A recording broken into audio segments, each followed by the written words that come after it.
ॐ अज्ञानतिमिरन्धस्य ज्ञानाञ्जनशलाकया चक्षुरुन्मिलितं येन तस्मै श्रीगुरुवे नमः। श्रीचैतन्यमनोभीष्टं स्थापितं येन भूतले स्वयं रूप कदा मह्यं ददाति सपदान्तिकं। वन्देऽहं श्रीगुरो श्रीयुतपदकमलं श्रीगुरुवैष्णवांश्च श्रीरूपं साग्रजातं सहगण रघुनाथान्वितं तं सजीवं साद्वैतं सावधूतं परिजनसहितं कृष्णचैतन्यदेवं श्रीराधाकृष्णपादान् सहगण ललिता श्रीविशाखान्वितांश्च। हे कृष्णा करुणा सिंधु दीनबंधु जगतपते गोपेश गोपिका कांत राधा कांत नमस्तुते।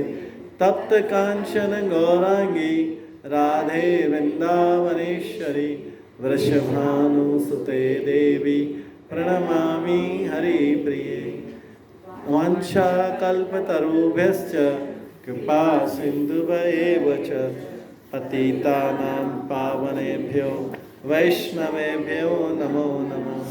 जय श्री कृष्ण चैतन्य प्रभु नित्यानंद श्री अद्वैत गदाधर शिवासादि श्री गौर भक्तवृंद। हरे कृष्णा कृष्णा कृष्णा हरे हरे हरे राम राम राम हरे हरे। हरे कृष्णा। आज की इस क्लास में आप सभी भक्तों का स्वागत है।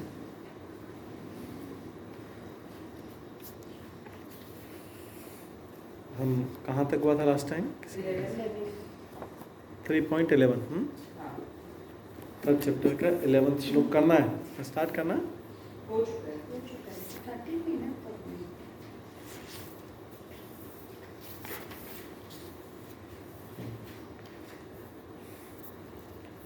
इसमें यज्ञ के बारे में बता रहे थे। यज्ञ किसको कहते हैं? लास्ट टाइम हमने श्रवण किया था। देवी देवताओं को हमने बोला नहीं था, भगवान को, विष्णु को, स्पेशली विष्णु को प्रसन्न करने के लिए है उसको यज्ञ। यज्ञ का अर्थ है विष्णु को प्रसन्न करना। तो यज्ञ तो एक तो फायर सेक्रीफाइस, अग्नि के द्वारा यज्ञ होता है जो हम सब ट्रेडिशनल वे में आज तक करते हैं। और फिर इसमें और भी यज्ञ थे, और भी एक सबसे यज्ञ को इजी कौन सा यज्ञ करना, कौन सा यज्ञ करना इजी है सबसे? कीर्तन, भगवान का नाम जप करने का। क्योंकि जो यज्ञ का मतलब होता है भगवान की प्रसन्नता के लिए उसमें कुछ डालना, आहुति देना। तो हम क्या कर रहे हैं? अपनी वाणी से भगवान का कीर्तन कर रहे हैं और भगवान को प्रसन्न कर रहे हैं। यज्ञ कई प्रकार के हमने पिछली बार सुना था, उसमें से एक है संकीर्तन यज्ञ या कीर्तन यज्ञ। तो जब भगवान के लिए करते हैं तो देवता ऑटोमेटिकली प्रसन्न हो जाते हैं। ठीक है, देवताओं के लिए भी यज्ञ किया जाता है, लेकिन वो अलग अलग इच्छाओं के लिए। किसी को उससे एक एक इच्छा पूरी होगी। जैसे हर इच्छा के लिए एक एक देवता की पूजा करना पड़ेगी। टोटल कितने देवी देवता हैं? 33 करोड़। तो उतने यज्ञ करने पड़ेंगे, उतने प्रकार से पूजा करनी पड़ेगी। इसलिए अगर एक भगवान की पूजा की जाती, अगर पेड़ की जड़ में पानी डाल दिया जाए तो पेड़ में सारी शाखाओं को, ऑल ब्रांचेस, टहनियों को, ट्विग्स को, पत्तियों को, लीव्स को, सबको पानी मिल जाएगा, ऑटोमेटिक मिल जाएगा। लेकिन अगर अलग अलग देने जाएंगे, पानी देने जाएंगे पेड़ के ऊपर चढ़ के, तो सबको नहीं मिलेगा, पेड़ भी सूख जाएगा। क्योंकि ऊपर देने से पानी कुछ नहीं होगा, पानी जड़ में देना पड़ेगा। तो इसलिए भगवान, क्योंकि सारे देवता और सारे मनुष्य भगवान के अंश, अगर हम भगवान को संतुष्ट कर सकते हैं तो सारे सबको संतुष्ट कर सकते हैं। ठीक है। और भगवान को संतुष्ट करने से, उनके लिए यज्ञ करने से सारे देवता भी प्रसन्न हो जाएंगे। तो आज किसने 12th श्लोक से स्टार्ट करना है? इष्टान भोगान हि व देवा दास्यन्ते यज्ञ भाविता ते दत्तान प्रदायेभ्य ये भुङ्क्ते स्तेन एव स। हमने पिछली बार क्या बताया था कि सारा कार्य भगवान की प्रसन्नता के लिए करना चाहिए। हमारा जो भोजन है, हम जो भोजन कर रहे हैं, लंच, ब्रेकफास्ट, डिनर या कुछ भी खाते हैं, वो भी पहले भगवान को अर्पित होना चाहिए। इसका कारण बताया था हमने, याद है सबको?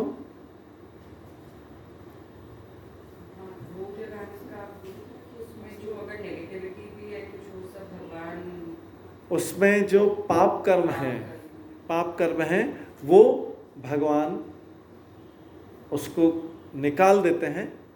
और दूसरी चीज़ है कि हम भगवान की परमिशन से खा रहे हैं, तो इसलिए पहले भगवान को भोग लगाना चाहिए। उसके पश्चात वो भोग लगाए हुआ को पूरे में जब हम अपने मेन भोजन में मिलाएंगे तो ये जो है प्रसाद बनता है। तो भगवान को भोग लगाया हुआ है खाना चाहिए। इसके कारण बताए थे, 2 कारण हैं। एक तो सारी चीज़ों की सप्लाई कहाँ से आ रही है? भगवान की तरफ से आ रही है या हमारी मेहनत से आ रही? बताइए कहाँ से आ रही है? दोनों से आ रही? श्योर? मेहनत नहीं मिलने वाला। अच्छा, मेहनत के अनुपात में मिलना चाहिए। जितनी मेहनत की उतना नहीं, पर मेहनत के अनुपात में मिलना चाहिए। जितना मेहनत किया उतना मिलना चाहिए। नहीं, वैसे मेहनत, जितना मेहनत करेंगे उतना मिल जाएगा, जरूरी नहीं। सबसे ज़्यादा मेहनत कौन करता है? मजदूर करता है, 12 घंटे करता है। और फिर उसी पे जहाँ पे ब्रिज बन रहा हो उसी के नीचे सो के वहीं पे रात को खाना बनाता हूँ। आपको सबसे ज़्यादा किसको मिलना चाहिए? मजदूर। उसके बाद रिक्शे वाले को, ऑटो वाले को। ये तो धूप में पूरा 42, 40, 41, 42 डिग्री सेंटीग्रेड में गर्मी में सारा करते हैं, तो उससे मिलना चाहिए। और जो एसी रूम में बैठे रहते हैं उनको सबसे कम मिलना चाहिए। करेक्ट होना चाहिए ना? ऐसा होता है क्या? अन्याय हो रहा है क्या? अन्याय हो रहा है? मतलब उसमें आपको कम हो जाएगा बहुत सबसे। इसलिए ध्यान रखना, अगर अन्याय बोलेंगे तो। डेस्टिनी क्या होती, कैसे बनती डेस्टिनी? मतलब अच्छे कर्मों से। अच्छे कर्म कहाँ से आते हैं? अच्छे कर्म भगवान का नाम लेने से। पूर्व जन्म से। हाँ, तो पूर्व जन्मों के कर्म फलों के कारण इस जन्म में हमें सुख या दुख मिलता है। अगर केवल मात्र मेहनत करने से होता तो एयर कंडीशन अपार्टमेंट में बैठे वाले को सबसे कम मिलना था। और मजदूर जो सड़क पे है, जो ठेला चलाते हैं, कंस्ट्रक्शन लेबर है, ये सारा करते हैं, उसको सबसे ज़्यादा मिलना था। होता है क्या ऐसा? पूरे संसार में होता है? नहीं। तो फिर कौन सा ऐसा नियम है जिसके कारण व्यक्ति सुख पा रहा है या दुख पा रहा है, या उसके पास धनी है या निर्धन है? ऐसा कौन सा कोई तो नियम होगा जिस नियम का हम सब लोग पालन कर सकें? कोई तो नियम होगा। तो नियम है कि हमारा जो भी इस जन्म में हमें सुख या दुख या धन या निर्धनता या अच्छा स्वास्थ्य या बुरा स्वास्थ्य, जो सारी चीज़ें, अच्छी सुंदरता या अगलीपन, जो भी चीज़ मिल रहा है संसार में, अच्छा बल या कमज़ोर जो भी मिल रहा है, वो हमारे पूर्व जन्मों के कर्म फलों से मिल रहा है। ये पहले भी एक बार हम बहुत डिटेल में समझा चुके हैं कि पूर्व जन्मों के कर्मफल से। जैसा जैसा हमने कर्मों का बीज बोया था, बीज बो के हम तो चले आए, हम अभी दूसरे जन्म में आ गए, लेकिन उसका जो फल है, वो फ्रूट्स हमको प्लेट में सर्व किया जा रहा है, हमको वो प्लेट में सर्व किया जा रहा है। हमको उसमें नीम का फ्रूट्स में मिला होगा, छोटा जो आता है निमोली, उसमें मैंगो भी मिला है, नीम का फ्रूट भी मिला है, और कोई कांटेदार फल भी मिला है, कुछ भी मिला है। हम बोलेंगे क्या, अरे ये कड़वा क्यों मिला मुझे, ये करेला क्यों मिल गया, ये क्यों मिल गया? तो हमने जैसा ऐसा बीज बोया था वैसा सफल मिला है। कुछ भी अन्याय किसी के साथ भी नहीं हुआ है। हमें इस चीज़ पे पूरा विश्वास होना चाहिए कि किसी के साथ, चाहे कोई निर्धन हो, कोई कंस्ट्रक्शन हो, कोई हॉस्पिटल में सफ़र कर रहा हो, कोई कष्ट पा रहा हो, कोई अनाथालय में है, कोई ओल्ड एज में कोई केयर करने वाला नहीं, हर कोई व्यक्ति इस संसार में अपने अपने पूर्व जन्मों के कर्म फलों का भोग कर रहा है। भगवान कभी के साथ किसी के साथ अन्याय नहीं करते हैं, क्योंकि सभी व्यक्ति भगवान के लिए आत्मा है और भगवान के अंश। भगवान किसी को शरीर से नहीं देखता, जाति से नहीं देखता, धर्म से नहीं देखता। भगवान किसी को भी किसी तरह किसी की क्वालिफिकेशन से नहीं देखता है। सारा जो है, जो भी मिल रहा है, जिसको मिल रहा है, सारा पूर्व जन्मों के कर्म फलों से मिल रहा है।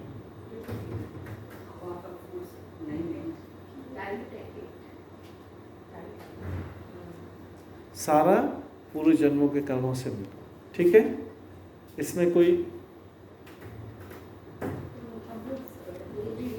इस जन्म में जो कर रहे हैं तो वो अगले जन्म में, यस, इस जन्म में कुछ नहीं मिलेगा। इस जन्म में अगर पाप बहुत ज़्यादा कर लिए हैं, तो जैसे टेप के नीचे बकेट रखी जाती, नल के नीचे बाल्टी रखी जाती, बाल्टी को हम इसलिए भरते हैं कि इसका आगे यूटिलाइजेशन होगा। अगर बकेट टेप चलता रहता है और बकेट भर जाती, तो पानी ओवरफ्लो हो जाता है, उसी फर्श पे हो जाता है, उसी टाइम पे होने लगता है। उसी तरीके से जब पापों का क्वांटिटी इतना ज़्यादा बढ़ जाता है, तो इस जीवन में ओवरफ्लो आता है। उसको ओवरफ्लो इस जीवन में आता है। जो भर गया है, भरने के बाद जो बह रहा है ऊपर से, वो इसी जीवन में होने लग जाएगा। अदरवाइज वो बकेट जो है वो आपके नेक्स्ट जीवन में काम आएगी, क्योंकि ये कर्म का सिद्धांत है। तो कोई भी ये नहीं सोचे, अरे मैं तो कितने भी पाप कर लूँ, देखो अभी कुछ भी नहीं हो रहा है, मेरा अभी कुछ भी नहीं हो रहा है, कोई मेरे को कुछ नहीं करने वाला है। और वास्तव में ऐसा दिखाई भी देता है। सब लोग कंप्लेन करते हैं कि प्रभु देखो वो कितना पाप कर रहा है, कितना पाप कर रहा है, लेकिन कुछ नहीं हो रहा। हम इतना भक्ति कर रहे हैं, लेकिन हमें कुछ नहीं हो रहा है। भाई सारी चीज़ें तो हमको, जो प्रॉफिट एंड लॉस अकाउंट जो कंपनी में है, प्रॉफिट एंड लॉस अकाउंट कब बनता है? बीच में बनता है या साल के एंड में बनता है? ईयर के एंड में बनता है ना। पूरा जो कंपनी की शीट बनती है, बैलेंस शीट बनती है, और P&L अकाउंट बनता है, जो प्रॉफिट कब होता है? साल के एंड में होता है या बीच में कभी भी बन जाता है? एंड में बनता है। एग्ज़ाम का भी रिजल्ट, जो एनुअल एग्ज़ाम होता है, वहाँ पे साल भर पढ़ने के बाद रिजल्ट कब आता है? एनुअल में। सब जगह तुरंत नहीं आता कहीं पे भी। पेड़ को भी लगाते थे, कोई पेड़ 20 ईयर्स, कोई 30 ईयर्स, कोई 40 ईयर्स, कोई 50 ईयर्स लगता है, उसके बाद ही वो फ्रूट्स देना चालू करता है। ठीक है, हर चीज़ का एक ड्यूरेशन होता है। हमारे लिए भी लाइफ के अंत में सारा हिसाब किताब। हमारा फाइनेंशियल ईयर साल के नहीं चलता। हमारा फाइनेंशियल ईयर कैसे चलता है? जन्म से लेके मृत्यु तक का पूरा हिसाब किताब एंड में होता है। जैसे सारी चीज़ें इस संसार में एंड में होती है। कंपनी का बैलेंस शीट ले लो, प्रॉफिट एंड लॉस अकाउंट ले लो, जो भी सारा के सारा साल भर का कितना खर्चा हुआ, साल भर वेट करते हैं, उसके बाद एंड में। हमारे लिए साल भर की बजाय जीवन के अंत। तो किसी को भी खुश और प्रसन्न नहीं होना चाहिए कि अरे मैंने तो इतने ट्रिक्स प्ले कर लिए, इतने लोगों को चीट कर लिया, अभी तक देखो कुछ भी नहीं हो। देखो जो सब ईमानदारी से काम कर रहे हैं, सब सफ़र कर रहे हैं। ये उन लोगों के लिए जिनको अज्ञान है कि ये जो अभी हम सुख या दुख भोग रहे हैं, ये पूर्व जन्मों का भोग रहे हैं। इसलिए आपको लगता है कई लोग इतने पाप करते हैं, इनको तो कुछ नहीं होता। होगा कैसे? वो तो पूर्व जन्मों का सुख भोग रहे हैं। तो क्या उनसे वो सुख छीन लिया जाएगा पूर्व जन्मों का? नहीं। अगर पूर्व जन्म में अच्छे किए तो चाहे अभी कितने भी पाप कर लें, वो छीना तो नहीं जा सकता। किसी ने जो कमाई कर ली है, किसी ने कोई कमाई कर ली है, तो उसे तो छीना जा सकता है। जैसे आपका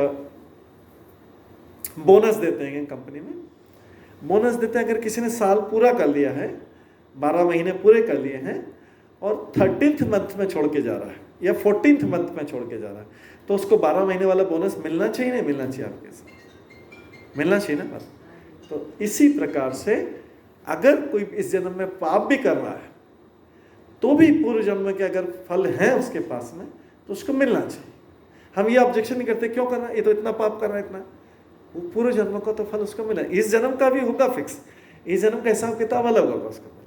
तो हम थोड़ा जल्दी करते हैं, हम सोचते हैं कि नहीं, देखो इस संसार में सब लोग बोलते हैं, अरे सारे लोग ऐसे ही आपस में वार्तालाप करते हैं, अरे देखो कितना पाप करा, फिर भी तो इनको भगवान इतना अच्छा फल दे रहा है। वो ये ज्ञान को समझते नहीं कि ये कौन सा वाला फल है, कौन सा वाला फल है, ये वाला तो अभी आगे मिलेगा। अब टाइम तो पूरा होने दीजिए, फाइनेंशियल ईयर साल भर तो पूरा, सारी चीज़ें तो साल के लिए, 2 साल के लिए ऐसे थी। स्टूडेंट भी एग्जाम से साल भर का एग्जाम रिजल्ट जो है 1 साल बाद आता है।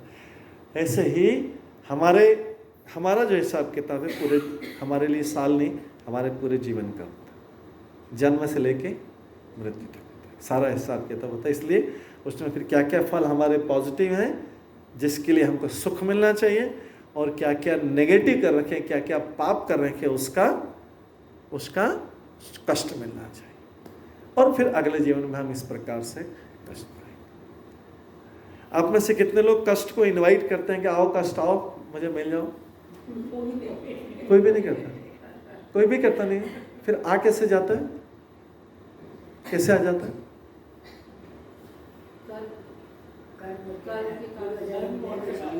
हाँ, ऐसा बोलिए, पूर्व जन्मों के कर्म फलों के कारण दुख आता है। तो पूर्व जन्मों के कर्म फलों के कारण सुख नहीं आ सकता है।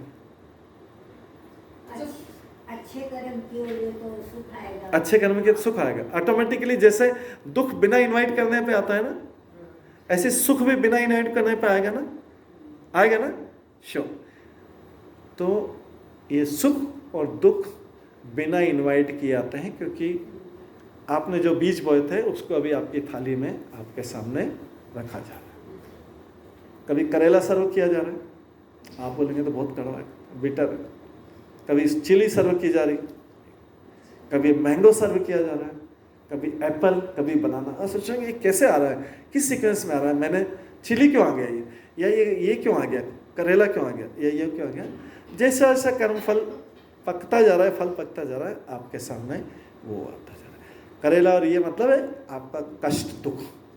और जो मैंगो और ये फल है, ये मैंगो या बनाना ये कर रहा है, ये आपके पुण्य का सुख, जो आपने अच्छे कर्म किए। पूरा ऐसा जस्टिस जन्म जन्मांतर चलता रहता। किसी को इसमें कोई ऑब्जेक्शन होना चाहिए नहीं। तो कभी भी कष्ट आए तो किसको ब्लेम करना चाहिए? अपने आप को। मैं नहीं बीच बता, मुझे ध्यान नहीं, अब क्या करूं, मैं ज्ञान नहीं था, तो उस समय मेरे को ज्ञान नहीं था, लेकिन अब हो गया ज्ञान, हो गया, सबको हो गया, तो अभी सारे पाप कर्म बंद कर दिए सबने में।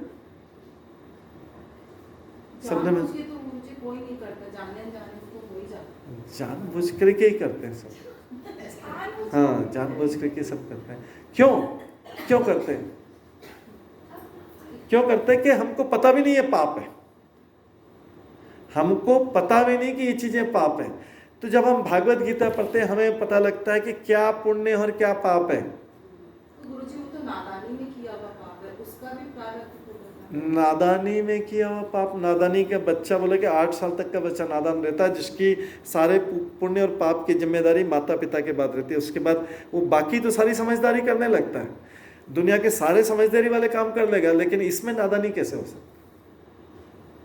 सारी चीज़ें जब वो समझने लग जाता है, सारी चीज़ें 8 साल के ऊपर से एक जगह लिखा है, शास्त्रों में 2 जगह लिखा है, एक जगह 14 साल लिखा है, एक जगह 8 साल कि इसके बाद में व्यक्ति, लेकिन अभी जैसा कलयुग बढ़ता जा रहा है तो 11-12 साल में तो व्यक्ति सारी समझने लगता है, ड्रिंक करना स्टार्ट कर देता है, नॉनवेज खाना स्टार्ट करता है, सारे करता है, तो ये तो सब पाप कौन क्रिया है, ये शायद पता नहीं होगा सबको।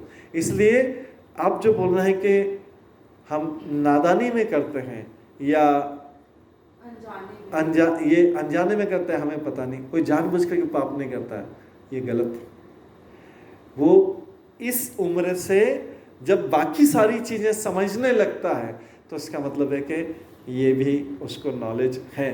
ये माता पिता की गलती है कि वो उसको ज्ञान नहीं देते।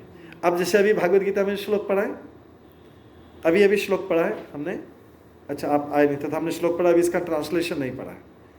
तो हमने इससे पहले क्या डिस्कस किया था, लास्ट क्लास में आप थे, लास्ट क्लास में क्या डिस्कस किया था कि हर भोजन को हर प्रकार से भगवान को भोग लगाना चाहिए, अन्यथा हम हर कौर में पाप खा रहे हैं। क्यों पाप खा रहे हैं हमने बताया था, कारण बताया था क्यों पाप खा रहे हैं। क्योंकि जब खेत में अनाज उत्पन्न होता है तो बहुत सारे पेस्टिसाइड और इंसेक्टिसाइड डाले जाते हैं, हजारों कीड़े मकोड़े मारे जाते हैं उसमें, ठीक है। उस पर जब सारे जैसे कि तभी तो फसल सुरक्षित रहेगी, क्रॉप तभी तो सेफ रहेगी, तो उस पर हजारों कीड़े मकोड़े मारे जाते हैं। उसके बाद जब उस पर किसान चलते हैं, ट्रैक्टर चलते हैं, करते और मारे जाते हैं। जब उसको काटा जाता है तब भी उस पर हजारों कीड़े मकोड़े मारे जाते हैं। मशीन में डाल के फिर उसको थ्रेशर को उसका कवरिंग अलग किया जाता है, उसका दाना अलग किया जाता है, उसमें हजारों जीव मारे जाते हैं। उसके बाद जब को स्टोर वेयरहाउस में गोडाउन में रखा जाता है तो वहाँ पे भी बहुत सारी दवाइयाँ डाली जाती है जिससे चूहे और ये सब नहीं आए, पूरा सुरक्षित रखा जाता है ना, पूरे नहीं तो चूहे खा जाएंगे सारे, या दूसरे बहुत सारी दवाइयाँ डाली थी, कई हजारों चूहे मरते हैं उसमें, आसपास गोडाउन के आसपास हजारों चूहे मरते हैं, वहाँ से निकलते थे। ऐसा करते करते उसके बाद कुकिंग होता है, ट्रांसपोर्ट होता है, कुकिंग होता है, हमारे घर तक आते आते वो पापों से भरा हुआ रहता है। आप ये नहीं बोल सकते कि मेरे परिश्रम से आया है, हमने तो रुपए दिए, लेकिन कितने पाप होके आए, और वो हम अगर खाते हैं तो क्या कर रहे हैं। पिछले श्लोक में आया डायरेक्टली, क्या बोलते हैं उसमें, सीधे पाप खाया। कौन सा श्लोक नंबर था ये, आगे आएगा,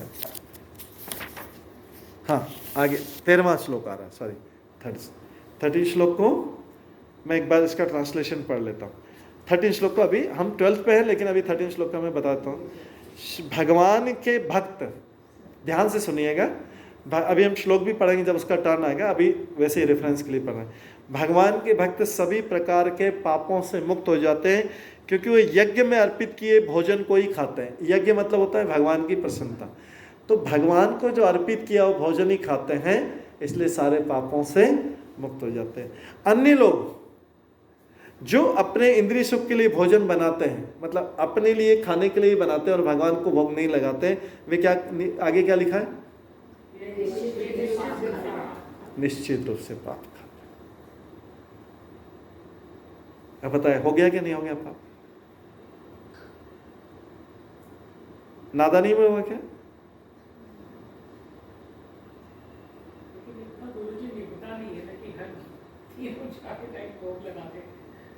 हाँ जी, लाखों लोग बना के खा रहे हैं, लाखों लोग बना के ऐसे ही खाते हैं।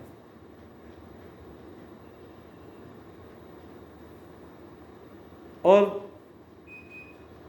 आप में से सभी लोग, ज़्यादातर लोग मारवाड़ी समाज से होंगे, तो मारवाड़ी समाज में तो हमको बताते हैं कि हमको तो पहले बचपन से हमारे दादा परदादा की ये चली आ रही कि कि हम लड्डू गोपाल के जाके भोग लगाते थे पहले, तब खाते थे। ये तो अभी 1-2 जनरेशन से छूट गया, 1-2 जनरेशन से छूट गया। तो पाप, भागवत गीता तो बोल रही कि पाप खाते हैं। अब आप उसको स्वीकार करें नहीं करें उससे कोई फर्क नहीं पड़ता।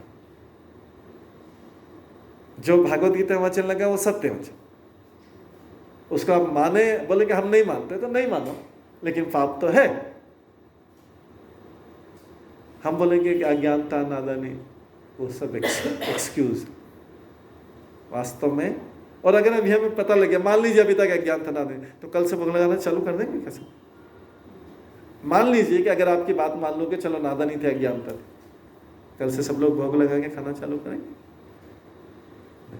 क्योंकि हमें अभी ये चीजें स्वीकार्य नहीं। But it doesn't matter whether we accept it और we reject it, but it is true and it will happen. और निश्चित रूप से पाप खाते, सर्टेनली, उसमें कोई डाउट नहीं है। आपको एक्सेप्ट करना है करो, नहीं करना है करो, नहीं। बट ये कि हम एक्यूमुलेट करें और फिर उसके कष्ट के लिए हमें तैयार रहना पड़ेगा भोगने के लिए। फिर हमें ये नहीं मतलब भगवान ये मेरे को ही सारा कष्ट क्यों दिया, इस संसार में कितने लोग और भी पापी है, मेरे को ही सारा कष्ट क्यों दिया। हमको लगता है कि हमने बहुत कम पाप किए हैं, दूसरों ने ज्यादा किए होंगे, हमको तो कोई दिखता ही नहीं पाप। हमने जो पाप किए कभी नजर ही नहीं आते। पापों में सबसे बड़ा योगदान तो बाकी जो दूसरे होंगे, ठीक है। 4 जो इस्कॉन में इसलिए 4 रूल बताए गए हैं, 4 चीजें बताई गई हैं कि पाप का महापाप है ये जो पापों के हेड है, ये 4। ये अभी भागवतम में आता है, जब हम भागवतम कथा करते तो उसमें आता है। ये पापों के हेड है, मतलब बाकी चोरी करना, झूठ करना भी पाप है, लेकिन ये छोटे वाले होते हैं। 4 महापाप में क्या आता है, जिसका मना कि हमने शुरू में भी क्लास में, जब 1 साल हो गया क्लास को भी, शुरू में बताए थे सबसे क्या बताया सब। महापापों में क्या आता है? फर्स्ट है मीट ईटिंग, मांसाहार करना, फर्स्ट मेजर पाप, ये 4 पाप। सेकंड गैम्बलिंग, ये गेम ऑफ चीटिंग है, और झूठ का एक्सप्रेशन, फेशियल एक्सप्रेशन। थर्ड है illicit relationship, illicit sex outside marriage relationship, ये जो है तीसरा पाप है। और चौथा पाप है इंटॉक्सिकेशन, किसी भी प्रकार का नशा। 4 प्रकार के महापाप है। ये समझ लिए कि 4, ये भागवतम के वचन है। किससे क्या क्या नष्ट होता है? मीट ईटिंग से क्या चीज चली जाती है व्यक्ति के अंदर? काइंडनेस चली जाती है, दया चली जाती है। मीट ईटिंग से दया खत्म हो जाती है। इंटॉक्सिकेशन से, नशे से तपस्या खत्म हो जाती है। मतलब हम थोड़ा बहुत भगवान में मन लगाना चाहें, मन नहीं लगा पाएंगे। ड्रिंकिंग, स्मोकिंग, इससे हमारा भगवान में मन नहीं लगेगा। तो जोड़ी बहुत, हम कोई बड़ी जंगल में जाके तपस्या की बात नहीं कर रहे हैं, हम तो थोड़ी बहुत जो यहाँ पे इस संसार में रहते हुए भगवान में जो थोड़ा बहुत मन लगाते हैं, मन कंसंट्रेट करके भगवान में, वो भी खत्म हो जाएगा। इंटॉक्सिकेशन से तपस्या खत्म हो जाती है, जो थोड़ी बहुत तपस्या है इस अभी कलयुग में। थर्ड चीज, इलिसिट रिलेशनशिप से क्लीनलीनेस खत्म हो जाता है, इंटरनल एक्सटर्नल क्लीनलीनेस खत्म हो जाता है इलिसिट रिलेशनशिप, अवैध संबंध से, जिनका मैरिज के आउटसाइड से रिलेशनशिप है, उसको बोलते हैं शौचम, मतलब क्लीनलीनेस, इंटरनेशनल क्लीननेस। उसको हमेशा जो इलिसिट रिलेशनशिप, मतलब वो कई सारे पाप एक साथ करेगा, वो हमेशा गिल्टी कॉन्शियस रहेगा, उसका कहीं पे मन नहीं लगेगा, because he is doing an illicit act, अवैध संबंध। और चौथा है, कौन सा बचा है? गैम्बलिंग। हाँ, गैम्बलिंग नहीं, गैम्बलिंग कवर हो गया था। मीट ईटिंग हो गया था, इंटॉक्सिकेशन हो गया, इलिसिट रिलेशनशिप हो गया, गैम्बलिंग, हाँ ठीक है। गैम्बलिंग मतलब इज गेम ऑफ चीटिंग, सब कुछ, क्योंकि चीटिंग गेम कई फैसिल एक्सप्रेशन से बोला, ये बोला ultimately game of cheating and telling lies. ये 4 को महापाप की कैटेगरी में बोला गया। और बाकी संसार में हजारों प्रकार की सिंफुल एक्टिविटीज हैं, वो बताते हैं कि ये उनके सरदार हैं सारे। ये चीजें करते करते वो भी धीरे धीरे वो चीजें इनसे उत्पन्न हो जाती हैं, ये सब करना।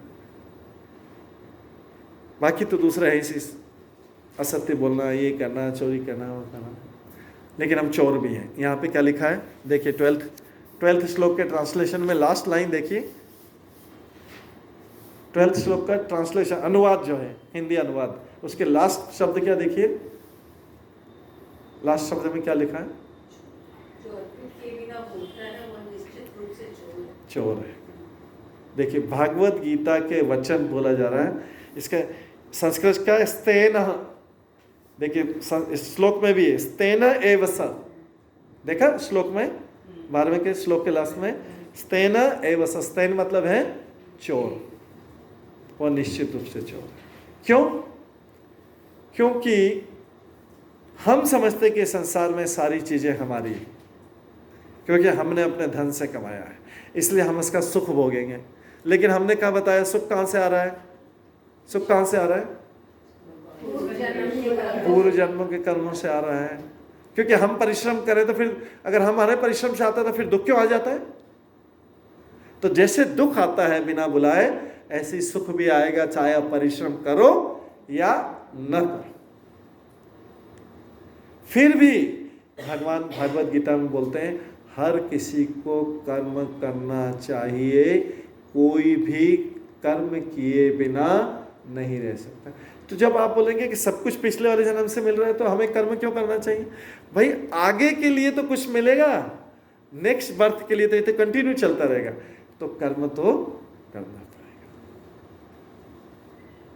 कर्म तो करना पड़ेगा। कई बार आप देखा जाए कई स्टूडेंट जो है रात भर पढ़ते हैं, बहुत मेहनत करते हैं और एग्जाम में, कॉम्पिटिटिव एग्जाम में रह जाते हैं। और कोई बोलता है मैं तो 5-6 घंटे पढ़ा था, लेकिन वो कॉम्पिटिटिव एग्जाम में टॉपर कई बार टॉप कर जाता है। क्यों होता है ऐसा? परिश्रम करने के हिसाब से मिलना चाहिए ना, जिससे रात भर जाग जो कंटिन्यूस रात भर जाए, लेकिन वो फेल हो जाते हैं कई बार, और जो थोड़ा सा लिमिटेड पढ़ाई करता है वो कई बार टॉप कर जाता है। क्यों? पूर्व जन्मों के कर्म के अनुसार उसे सफलता मिलनी ही थी, दूसरे व्यक्ति को नहीं मिलनी थी। चाहे वो कितना भी धक्का मार ले, उसका मतलब है कि ऐसा नहीं कि एग्जाम सबके लिए सफलता असफल, उसके जीवन में कुछ और लिखा था, उधर उसको सफलता मिलेगी। उसको इधर एग्जाम में नहीं मिलके उसको कहीं और मिलेगी, वो आगे जाके कोई बड़ा बिजनेसमैन बन जाएगा, पॉलिटिशियन बन जाएगा, और हो सकता है इससे ज़्यादा धन कमाए। जो एग्जाम में पास हो गया, जो टॉपर हो गया, हो सकता है इससे ये तो कहीं जॉब करेगा और वो कहीं नेता बन जाएगा, तो उसके पास हो सकता है ज़्यादा धन हो जाए, इसके पास में।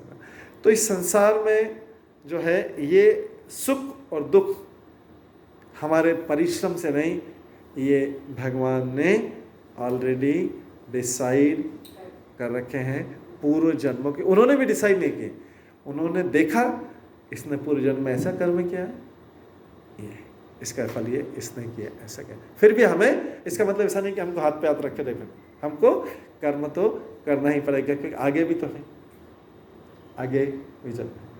इसलिए कोई भी व्यक्ति इस संसार में बिना कर्म किए नहीं रह सकता। अब जो 12th श्लोक बता रहा है कि जीवन की, इसको हम पढ़ते हैं 12th श्लोक को, जीवन की विभिन्न आवश्यकताओं की पूर्ति करने वाले विभिन्न देवता यज्ञ संपन्न होने पर प्रसन्न होकर तुम्हारी सारी आवश्यकताओं की पूर्ति करेंगे। तो देवता लोग यज्ञ संपन्न होने पर, मतलब हमने यज्ञ किसके लिए किया है? भगवान के लिए किया है। 2 तरीके से कर सकते हैं हम, या तो हम देवताओं के लिए यज्ञ करें या भगवान के लिए करें। तो हमने आपको बताया कि किसके लिए यज्ञ करना चाहिए?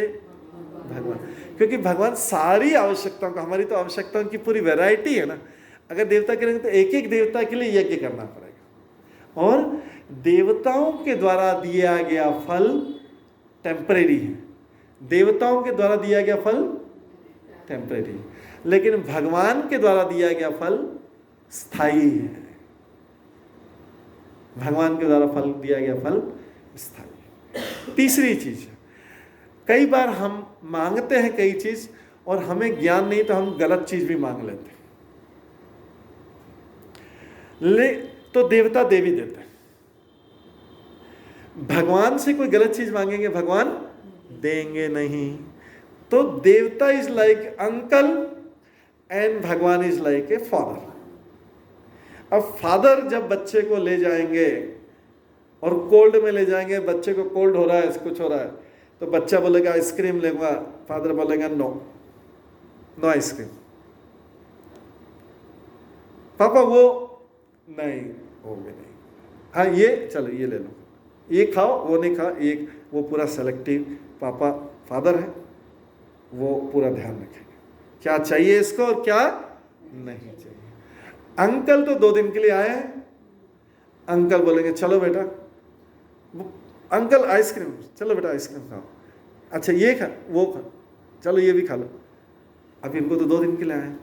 अंकल को एक एग्जाम्पल के तरह देना, ऐसा नहीं कि सारे अंकल ऐसा करते होंगे, एग्जाम्पल देना। तो उनको वो किस लिए कर रहे हैं कि ये बच्चा को खुश करना है। बच्चा जब घर पे जाएगा तो अपने पेरेंट्स से बोलेगा अंकल बहुत अच्छे हैं, जो मांगा अंकल ने दे दिया। अंकल ने शॉर्ट टर्म में बच्चे को खुश कर दिया। लेकिन फादर को क्या है, फादर को तो पूरा उनका पालन, बच्चे का तो लॉन्ग टर्म पालन। इसलिए कुछ लोग इस संसार में देवताओं की पूजा करते हैं, कुछ लोग भगवान की पूजा करते हैं। क्योंकि कई बार लोग बोलते हैं कि भगवान से कितनी बार मांगा, भगवान ने दिया नहीं, लेकिन देवताओं से मांगा तुरंत मिल गया। इसलिए हम तो देवताओं की पूजा करते हैं। अपनी अपनी इच्छा, अपनी अपनी चॉइस से अंतर बता दिया। कई बार ऐसी ऐसी चीज मांग लेते हैं जिसके मांगने से और कष्ट होते हैं। हमने मांगा था देवता से, वो आगे जाके वही कष्ट का कारण बन गया। अरे ये चीज होती तो नहीं, अच्छा ये चीज नहीं मांगते, ये चीज नहीं, इसके कारण कितनी कॉम्प्लिकेशन हो गई हमारे जीवन में, लेकिन मांग लिया उससे हम और मिल भी गया देवता से। तो लेकिन भगवान देखते हैं कि आगे जाके इसको सब ये कष्ट देगा, इसका जीवन अब खराब, भगवान होल्ड कर लेते हैं, इसको नहीं देंगे।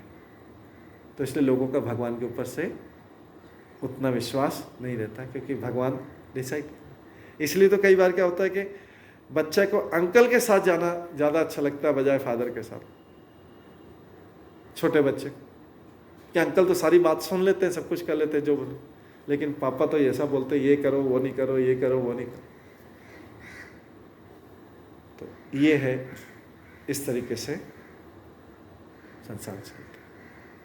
ये ज्ञान हमें होना चाहिए। यहाँ पे क्या लिखा है, जीवन की विभिन्न आवश्यकताओं की पूर्ति करने वाले विभिन्न देवता यज्ञ का संपन्न होने में प्रसन्न होकर तुम्हारी सारी आवश्यकताओं की पूर्ति करेंगे। किंतु जो इन उपहारों को देवताओं को, और मतलब भगवान को भी, क्योंकि साथ में भगवान ने दिया, को अर्पित किए बिना भोगता है, वह निश्चित रूप से चोर है। आप बोलेंगे ये तो मेरी संपत्ति, मेरे घर की संपत्ति, क्या मेरी मर्जी में क्या खाऊं मैं नहीं खाऊं। भगवान कौन होते हैं? Everything is supplied by the Lord. हमारे अभी हमने इतना देर समझाया कि हमारे परिश्रम से तो हो नहीं रहा काम, वो तो पूर्व जन्मों के उससे आ रहा है, जो सप्लाई आ रहा है लॉर्ड से आ रहा है। नहीं तो सभी संसार के सारे लोग एक जैसे लेवल पे रहते, किसी को मिलता है किसी नहीं को मिलता, तो जानते हैं। तो जब हमारे पास कोई चीज़ इस भगवान द्वारा सप्लाई की गई, हमारा अधिकार हर चीज़ को प्राप्त करने का नहीं है। धन सारी चीज़ नहीं खरीद सकता है, धन सारी चीज़ नहीं खरीद सकता है। कल हमारी संडे क्लास के मेंबर हैं, उनके यंग सन को कुछ मेजर प्रॉब्लम, सीरियस प्रॉब्लम हुई, तो बेलवी में भर्ती करा गया। तो बेलवी से बोले डॉक्टर, अच्छा डॉक्टर जो भी है सब कुछ करे। तो डॉक्टर बोल रहा है कि भाई कोई डॉक्टर को कितना भी धन दे दोगे, लेकिन अगर कुछ कॉम्प्लिकेशन है तो वो तो वैसे ही करेगा। फिर उन्हें सबने बोला, हमको भी कॉल किया कि वो जल्दी थोड़ा भगवान से प्रे करने का है, क्योंकि हम क्लास जैसे यहाँ पे लेते तो हम नेचुरली क्लास के मेंबर थे, तो वो कॉल करेंगे कि प्रभु थोड़ा भगवान की प्रे करके सबको भी करके जल्दी करना, कुछ बहुत बहुत बड़ा क्राइसिस है, बहुत बड़ा क्राइसिस है, इसके लिए कुछ कर। ठीक बोला, हमने बोला कि नहीं, आप तो क्लास के मेंबर हैं और आप तो भगवद गीता सुनते, तो ज़रूर आपके लिए अवश्य प्रार्थना करेंगे कि भगवान से प्रार्थना करके कर। तो उसमें मनी तो कुछ हेल्प नहीं कर पा रहा मनी। और वो एली वाला डॉक्टर बोलता कहीं बॉम्बे में नहीं ले जा सकते, टाइम ही नहीं है, अगर इसको प्रॉपर सर्जरी अभी टाइमली नहीं हुआ तो इतना टाइम है नहीं। उन्होंने दूसरे इधर उधर से और भी डॉक्टर से कंसल्ट किया, बोला क्रिटिकल है, आपको अभी करना पड़ेगा। अब धन खर्च का है, धन तो है, लेकिन धन खर्च कैसे करेंगे? बॉम्बे ले जाने के लिए टाइम तो होना चाहिए, या कहीं और ले जाने के लिए टाइम तो होना चाहिए। तो धन भी काम नहीं आया। ठीक है, सर्जरी सक्सेसफुल रहा, सबने भगवान से प्रे किया, उन्होंने भी किया, वो भी भक्त मतलब क्लास में आते हैं तो थोड़ा भक्ति तो करते हैं साथ में। बाकी उन्होंने जिस कुछ कॉल किया, सबने जितनी भी उनके पास शक्ति थी उससे प्रेयर भगवान की प्रेयर, क्योंकि ऐसे में तो कुछ और काम नहीं आ रहा है, कॉन्टेक्स्ट भी नहीं काम आ रहा है।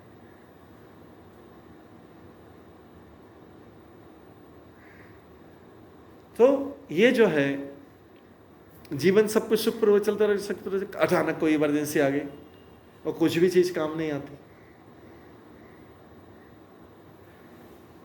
हम इसलिए सारी चीजों को पालन नहीं करते, इसलिए नहीं मानते कि देखा जाएगा, अभी जब प्रॉब्लम आएगी देखा जाएगा, अभी तो हमारा लाइफ में क्या प्रॉब्लम है, सब कुछ तो ठीक चल रहा है। Why we should accept God, हम भगवान का नाम भी क्यों लें, हमारे पास टाइम भी नहीं है भगवान का नाम लेने के लिए, हम इग्नोर करते हैं, नेग्लेक्ट करते हैं। जो अल्टीमेट सप्लायर है, जो सब कुछ देने वाला है, उसको डेलिबरेटली इग्नोर करते हैं, ये नादानी में नहीं करते, डेलिबरेटली इग्नोर करते हैं। हमको पता है कि भगवान का नाम रोज हमको इतने समय तक भगवान को समय देना चाहिए।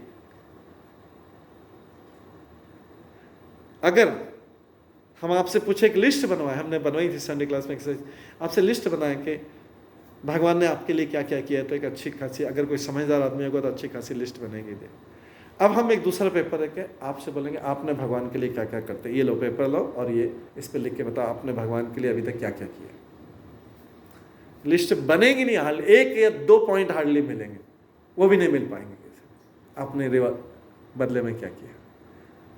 तो यहीं पे हमको तो इसी जीवन में पता है कि हमको क्या होने वाला है, हमारा क्या पाप है और क्या पुण्य है। ये कोई किसी को बताने की जरूरत नहीं कि क्या किया क्या नहीं किया, सबको पता है। अगर उसको थोड़ा सा ज्ञान मिल जाए, उसको हिंट मिल जाए कि हाँ क्या किया अभी तक, ऐसी उल्टी लिस्ट बनाई जाए जिसमें हमने भगवान के लिए क्या क्या किया, आप लिख नहीं पाएंगे। जेन्युइनली इधर उधर की बातें नहीं लिख रही, मैंने उधर ये डोनेशन दिया था और मैंने ये डोनेशन दिया था और मैंने ये डोनेशन दिया था। आपको कुछ रुपए काउंट करने पड़ेंगे, उधर कितना डोनेशन दिया था, इधर यही मैंने भगवान के लिए किया टोटल, और मेरे पास क्या था, आपने क्या किया, मेरे पास टाइम ही नहीं था। I don't time, I am very busy without business. तो ये क्योंकि हमारे ज्ञान नहीं और हमको उसका परिणाम पता नहीं कि क्या करें, इसलिए यहाँ पे भागवत गीता निश्चित रूप से चोर है, क्योंकि वो भगवान के द्वारा, जैसे हम किसी की चीज को उठा लें बिना पूछे, किसी से उठा लें और उसको कंज्यूम कर लें, ये चोरी है या नहीं, यही है ना चोरी। तो भगवान के आइटम है सारे। ईशावास्यम इदम सर्वम यत्किंचित् जगत्याम जगत, श्लोक है, ईशोपनिषद में आता है। In this world everything belongs to the lord, everything belongs to lord. Lord is proprietor of everything. तो प्रोपराइटर से पूछा कि हम ये खा रहे हैं, आप इसमें से हम ये ले रहे हैं, आप ये कर रहे हैं, ये कर रहे हैं। प्रोपराइटर से पूछा, बाकी प्रोपराइटर नहीं है। अगर हम प्रोपराइटर होते, हम मालिक होते, तो हमारी डेथ के बाद भी हम इसको साथ में ले जाना था। मालिक तो अपने साथ में ले चलता है, भाई क्यों छोड़ के जाएगा उसको। He is forced to leave all these items, जिसका वो सो कॉल्ड प्रोपराइटर अभी तक जिसका मालिक बना हुआ था, अभी तक जिस भी चीज का मालिक बना था उसका मालिक है, तो फिर अपने साथ ले जाना चाहिए ना। डेथ के बाद भी अपने साथ ले जाना, मालिक है तो इसका मतलब है मालिक नहीं था। केयर टेकर ने अपने आप को मालिक बोल दिया, तो क्या करें, we are all caretakers. हमें भगवान ने हमारे पोजीशन में जो कुछ भी दिया है, हमें धन दिया, संपत्ति दिया, हमें बल दिया है, ये दिया, रिसोर्स दिया, सारे साधन दिए हैं। इसका केयर टेकर के इसका प्रॉपर यूटिलाइजेशन करो। मैं आपको, भगवान बोले, मैं आपको पूर्व जन्म के आपके कर्म फल के उपदर ये आपको सारा सुख दे रहा हूँ, इसमें प्रॉपर्टी दे रहा हूँ, मैं धन दे रहा हूँ, ये दे रहा हूँ, ये दे रहा हूँ। किसी को मैं कुछ भी नहीं दे रहा हूँ, किसी को झोपड़ी में फुटपाथ पे, उनको इसलिए दे रहा हूँ कि वो टेक केयर नहीं कर पाएंगे, क्योंकि उनके पूर्व जन्म के कर्म फल अच्छे नहीं। मैंने आपको इसलिए दिया है कि मैंने सोचा कि आप मनुष्य जीवन पाकर इन सब का सदुपयोग करेंगे। लेकिन अगर हम सब ने ग्रॉसली मिसयूज किया, बहुत ज्यादा बेडली दुरुपयोग किया, तो हमें अगले बर्थ में वो चीज़ें नहीं मिलेगी, या इस जन्म से ही हमको लेना वापस लेना चालू कर दी जाएगी, क्योंकि ग्रॉसली मिस यूज़ किया। इसी जन्म से हमसे वापस लेना चालू कर दी जाएगी, और अगले जन्म में तो उसका कोई चांस नहीं। अगले जन्म में हम भी तो जो लोग पूर्ण दिख रहे हैं, आज जो निर्धन दिख रहे हैं, जो फुटपाथ पे दिख रहे हैं, जो ठेले चलाते हैं, जो मजदूर हैं, पूर्व जन्मों में इन्होंने मनुष्य शरीर का ग्रॉस मिसयूज किया, भयानक दुरुपयोग किया, जिससे उनको ये फिर भी मनुष्य जन्म मिल गया। इतने पाप नहीं था, नहीं तो पशु योनि मिलता। बाकी कितने और 84 लाख में से बाकी कितनी योनियाँ हैं?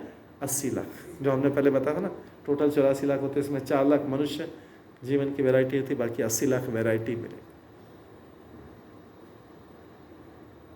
ये सारे कलयुग में 99% लोग ये ही कर रहे हैं। इसलिए भागवत गीता ज्ञान दे रही, स्पष्ट शब्दों में लिख रही, श्लोक में ही लिखा हुआ है, स्तेन एव स। स्तेन मतलब होता है, संस्कृत शब्द स्तेन मतलब चोर। तो सबको ये बोला गया है, जो लोग भगवान को अर्पित किए बिना भोजन, क्योंकि उस उठाया और खा लिया, ये तो चोरी हुआ। जैसे हम बोलते हैं ना, हम किसी चीज को उठा के खुद कंज्यूम कर लिया तो चोरी नहीं हुआ। ऐसे भगवान की प्रॉपर्टी, सारी चीजें पूरे प्रॉपर्टी भगवान की। हम बोल रहे हैं कि हम ऐसे मालिक बन गए, जबकि हमको तो केयर टेकर बताया हुआ है। केयर टेकर मालिक नहीं होता, केयर टेकर होता है कि आपकी केयर में ये सारी चीजें, मैं आपको जो सारी चीजें दे रहा हूं, आप इसके आपकी केयर में इसका यूटिलाइजेशन, वो प्रॉपर यूटिलाइजेशन करना। अब हमारे बिल्डिंग का केयर टेकर हमारे फ्लैट का ही मालिक बन जाए तो हम तो पुलिस में फाइल करेंगे, केस फाइल करेंगे। बिल्डिंग का केयर टेकर है भाई, वो केयर टेकर है, वो फ्लैट का मालिक थोड़ी है। तो हम भी तो ऐसे ही संसार में इस प्रॉपर्टी के मालिक नहीं है, जो सारी की सारी हमारे पास चीज, इसके केयर टेकर, लेकिन उसके मालिक बन गए तो चोर है, और चोरी करना पाप होता। तो स्पष्ट है कि हम सब मिलके पाप कर रहे हैं संसार। चाहे कोई ऑनेस्ट बोल दे अपने आप को, या कुछ भी बोल दे, ठीक है।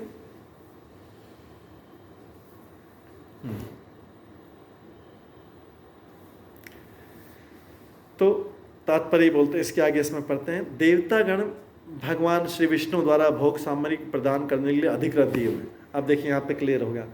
देवता लोग, इंग्लिश भी है किसी के पास में? हाँ, इंग्लिश में पढ़ेंगे इसको, फर्स्ट सेंटेंस को परपट में, फर्स्ट सेंटेंस जोर से पढ़ेंगे। The demigods are authorized supplying agents on behalf of the Supreme Personality of Godhead Vishnu. Stop, ये देवता लोगों का रोल क्लियरली बता दिया। क्या है रोल?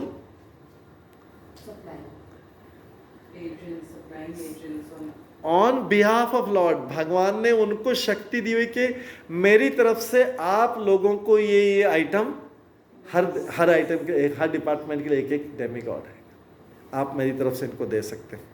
उनसे प्रसन्न हो जाए आप, तो आप उनको ये दे सकते हैं। तो इसका मतलब अल्टीमेट सप्लायर कौन है? और देवताओं का रोल क्या है?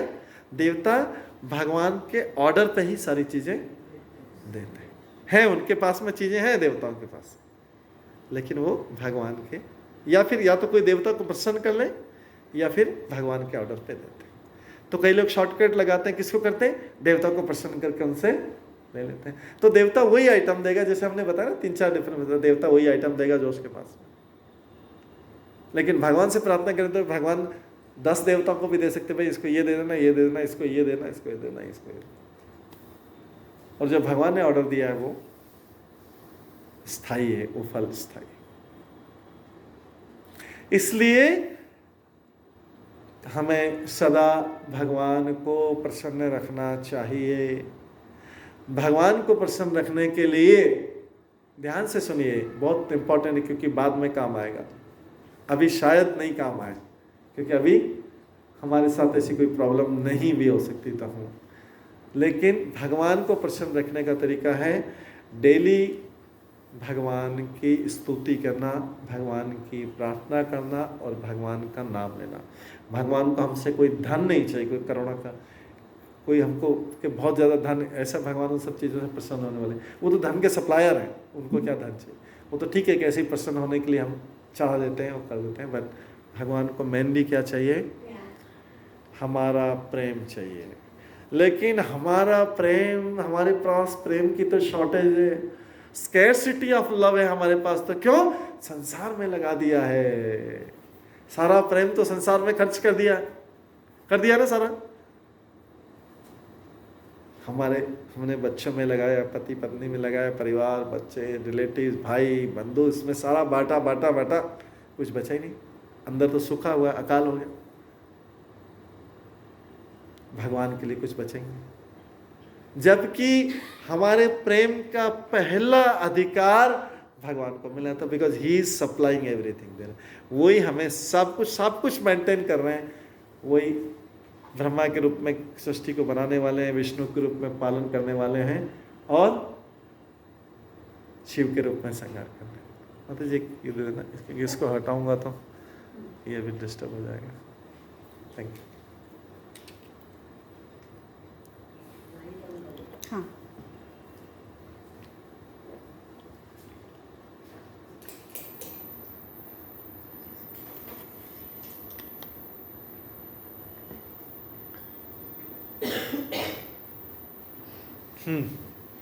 ठीक है। तो हमें भगवान की स्तुति जो नहीं कर रहे हैं, चोर भी है और पापी भी। अभी और कुछ बचा है कि जो हमको ये चीज़ बताए, भागवत गीता बता रही है। भागवत गीता में ही शब्द आ रहे हैं, दोनों में हमने आपको भागवत गीता से और वो श्लोकों का सीधा अनुवाद ही पढ़ा है। जो श्लोक के उसी का अनुवाद, पहले पाप का आया, अभी चोर का। तो इसलिए हम सब पाप कर रहे हैं। हमको अपने उसका फाइनल रिजल्ट क्या होना है वो पता होना चाहिए। लेकिन ये हमको सांत्वना दी जा रही है यहाँ पे। ये अच्छा, आगे 13 श्लोक में आएंगे तब करेंगे। तो ये आगे नेक्स्ट पैराग्राफ में आते हैं। मनुष्य को ये जानना चाहिए, सेकंड पैराग्राफ इसी में मिला। मनुष्य को जानना चाहिए कि जीवन की सारी आवश्यकताएं श्री भगवान के देवता प्रतिनिधियों द्वारा पूरी की जाती है। कोई कुछ बना नहीं सकता। उदाहरण मानव समाज के लिए भोज्य पदार्थों को ले। इन भोज्य पदार्थों में शाकाहारियों के लिए अन्न, फल, शाक, दूध, चीनी है, तथा मांसाहारियों के लिए मांस आदि, जिनमें से कोई भी पदार्थ मनुष्य नहीं बना सकता। एक शाक की पत्ती भी बना नहीं सकता कोई। उसके लिए भी मिट्टी चाहिए, पानी चाहिए, सनलाइट चाहिए, मूनलाइट चाहिए। कोई लेबोरेटरी में आज तक किसी ने घास का तिनका भी नहीं बनाया। घास का तिनका, वो तिनका बनाएगा, वो बोलेगा बाहर से मिट्टी लाएगा, तो उससे बोले नहीं, बाहर से कुछ नहीं लाना है आपको। बाहर से एक मिट्टी लाएगा और एक घास लाएगा तो फिर तो बन जाएगा। आपको नेचर में से कुछ भी नहीं लेना है। आप तो केमिकल्स जो है सारे उससे मेरे बताएंगे। एक घास का तिनका पूरे सारे साइंटिस्ट मिलके एक तिनका नहीं बना सकते हैं बिना नेचर के प्रोडक्ट को लिए, बिना मिट्टी को लिए, या बिना पानी को लिए, या बिना एक दूसरी घास को लिए, बिना नहीं बना सकते।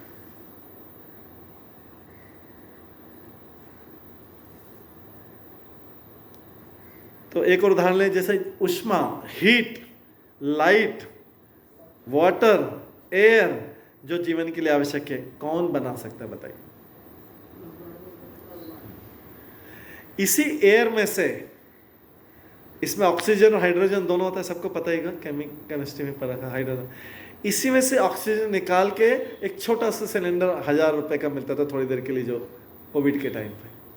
ये जो नेचर में फ्रीली अवेलेबल है, उसी में से ऑक्सीजन निकाल के एक छोटा सा सिलेंडर मिलता था जो 1000 रुपए का। बाद में तो फिर और महंगा होता गया था, और वो भी खत्म, ऑक्सीजन सिलेंडर भी खत्म होने लग गया था, और कई लोगों की डेथ हो गई थी ऑक्सीजन के उसमें। ऑक्सीजन सिलेंडर नहीं मिला, कई लोगों की कोविड में डेथ हो गई थी। तो देख ली भगवान की सप्लाई। तो ये जो है, इनमें से किसी को भी नहीं बना सकता। परमेश्वर के बिना न तो प्रचुर प्रकाश मिल सकता, न चांदनी, वर्षा या प्रातःकालीन हवाएं, जिसके बिना मनुष्य जीवित नहीं रह सकता। स्पष्ट है कि हमारा जीवन श्री भगवान द्वारा प्रदत्त वस्तुओं पर आश्रित है। यहाँ तक कि हमें अपने उत्पादन उद्यमों, इंडस्ट्री में भी कच्चे माल की आवश्यकता होती है, या धातु की, पारे की, मैग्नीज की, सारी धातु, तो सारे मिनरल्स तो जमीन से निकलते हैं, पृथ्वी के उससे निकलते हैं सारी चीज़ें। तो बताइए कौन सी ऐसी चीज़ें कि जो भगवान के बिना मिल सकती। कोई ऐसी चीज़ का नाम बताइए जो भगवान के बिना मिल सकती। सारी मालिक है, लेकिन हम उसकी सारी चीज़ खा रहे हैं, चुपचाप खा रहे हैं, बिना परमिशन लेके खा रहे हैं, इसलिए बोला गया चोर है। और उनको पूछ भी नहीं रहे, उनको पूछ भी नहीं रहे, उनको ऑफर भी नहीं कर रहे हैं। पापी भी है साथ, क्योंकि चोरी का खाना पाप रहता है। तो सिंपल चीज़ है, भगवान ने इतनी सिंपल चीज़ें बनाई कि हमसे कोई छीनना भी नहीं। ठीक है, आपको एंजॉय करना, आप खाएं, तो थोड़ा भगवान को भोग लगा दें।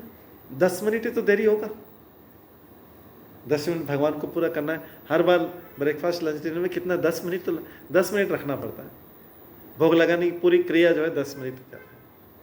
पहले थोड़ा मंत्र बोल के उनके सामने जब ऑफर करने रख दो, उसके बाद रखे टोटल 10 मिनट, उसके बाद घंटे पे जाके वापस उठा लो और अपने खाने में मिला। वो 3 बार फिर बंधे रहना पड़ेगा ना गुरुजी। हाँ। घर में हम लोग कहाँ रहते हैं आजकल? हाँ, ये तीनों टाइम हम मौजूद हैं वहाँ पे। बाहर। हाँ, तो जो भी खाते हैं फिर पाप खा रहे हैं, जो भी खा रहे हैं भागवत के अनुसार हम पाप खा रहे हैं। जो भगवान को अर्पित किया नहीं जाता। तो अन्न दान अगर हम करते हैं एक बार, तो वो नहीं माना जाएगा? नहीं माना पका हुआ भोजन नहीं, वो पुण्य का वो मन ही मन याद कर ले गुरुजी, वो भी तो भगवान के प्रसाद कर ही थी वो। ऐसा कर सकते हैं, ऐसा कर सकते हैं। अच्छा, ऐसा फिर मैं मैं ऐसा करता हूँ कि भगवान को मन मन में खिला सकते हैं ना, ऐसा करें। हम भी तो मन मन है, हम भी मन मन में खा लें। मतलब जो सुप्रीम पर्सनालिटी ऑफ गॉडहेड जिसको बोलते हैं पूर्ण पुरुषोत्तम भगवान को मन मन में खिलाना, हम भी मन मन में खा लें। हो गया, लंच हो गया।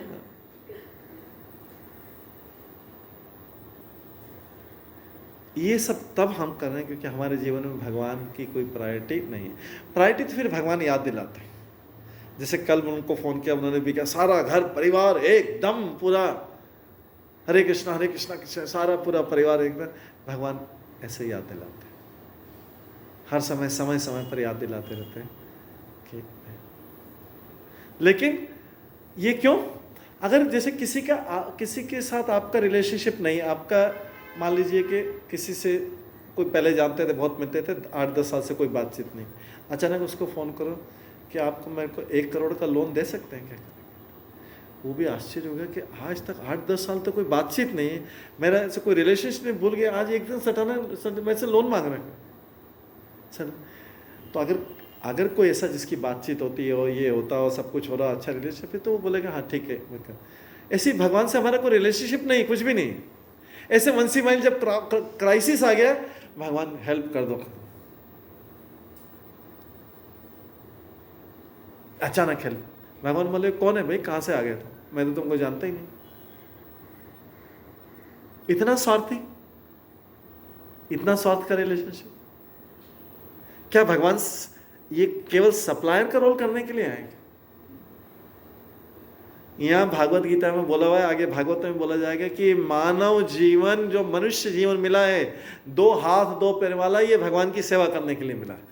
अगर केवल खाने पीने के लिए, बच्चे पैदा करने के लिए होता तो पशु जीवन भी दे सकते थे। पशु भी खाता है, पीता है, सोता है, बच्चे वो भी पैदा कर सकता, नहीं तो पशु 4 पैर वाला मिल रहा था, 2 पैर वाला मिला है, और साथ में बुद्धि भी दी है कि भगवान की सेवा की जा सके।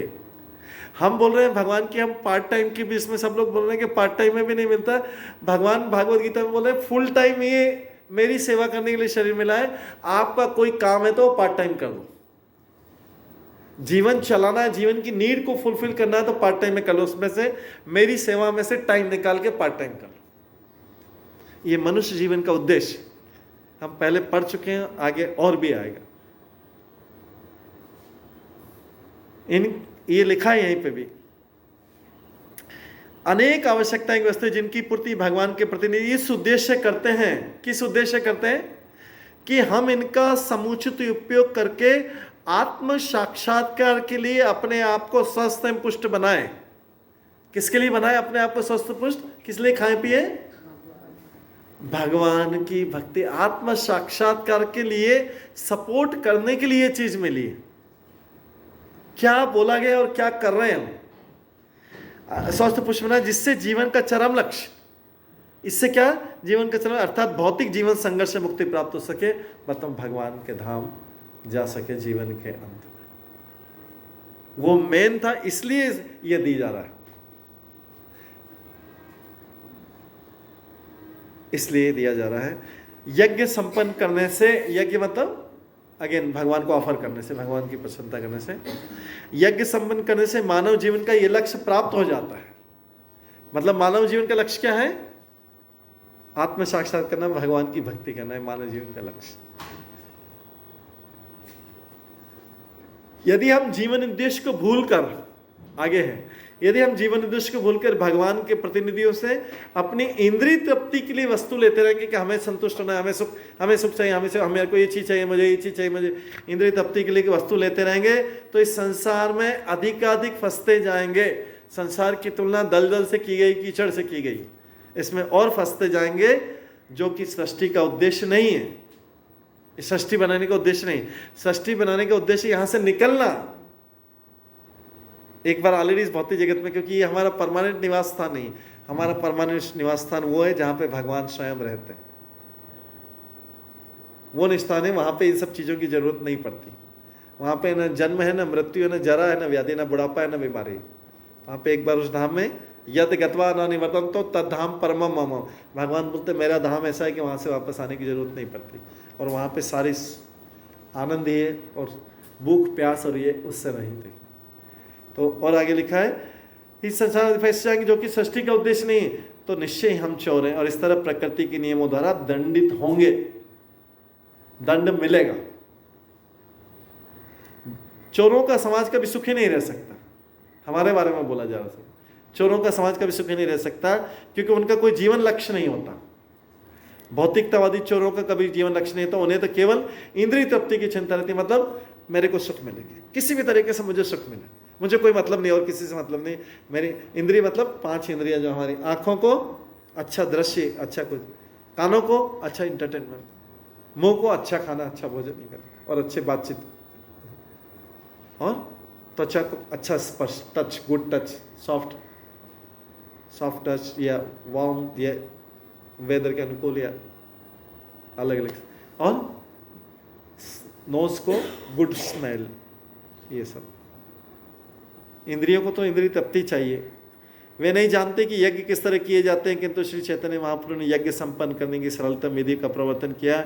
वो है संकीर्तन यज्ञ, जो कि संसार के किसी भी व्यक्ति द्वारा जो कृष्ण भावना के सिद्धांतों का अंगीकार करता संपन्न किया जा सकता है। तो बड़े बड़े यज्ञ संसार में मनुष्य कर नहीं सकते हैं, क्योंकि कलयुग है और यज्ञ में शुद्ध मंत्र बोला जाता है। इसलिए कलयुग में सबसे सरल यज्ञ है हरे कृष्णा कृष्णा कृष्णा हरे हरे, हरे राम राम राम हरे। भगवान का नाम लेके यही आहुति, यज्ञ करना मतलब भगवान को यही आहुति क्या करें, नाम की आहुति देना, उससे भगवान को प्रसन्न करें।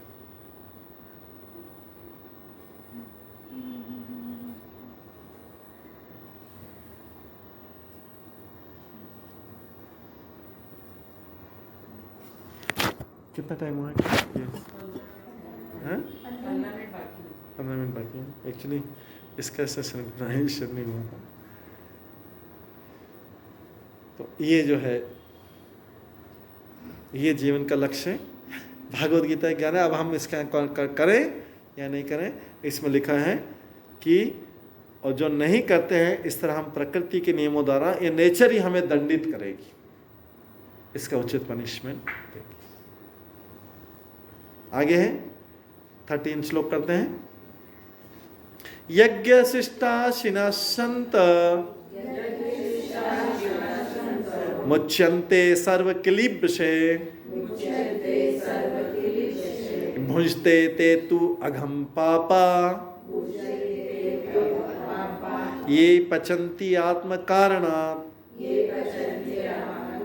श्री भगवान के भक्त सभी प्रकार के पापों से मुक्त होते हैं। तो आप माता जी, आप प्रश्न पूछ रहे थे कि सब ये तो 4 टाइम तो भोग लगाना पॉसिबल नहीं कर रहे। यहाँ पे लिखा है भगवान के भक्त सभी प्रकार से पापों से मुक्त रहते हैं, क्योंकि वे यज्ञ में अर्पित किए प्रसाद भोजन को ही खाते हैं। भगवान को अर्पित किया हुआ भोजन ही खाते हैं, उसके बिना वो नहीं खाते।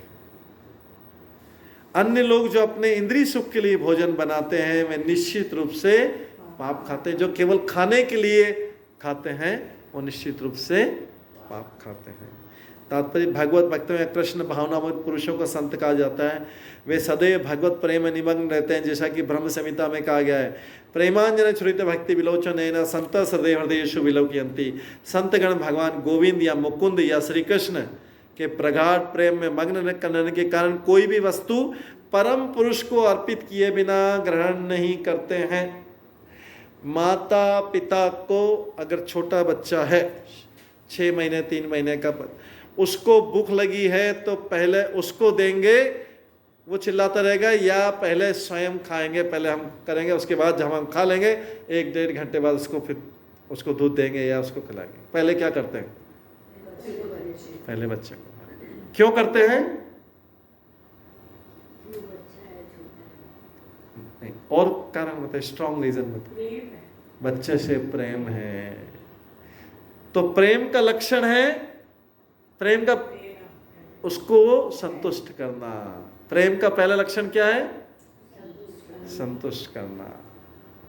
भगवान से प्रेम है तो पहले भगवान को संतुष्ट किया जाएगा। नहीं है तो तुम खा लेना, मन में खा लेना, हम तो इधर खा रहे हैं फिजिकली।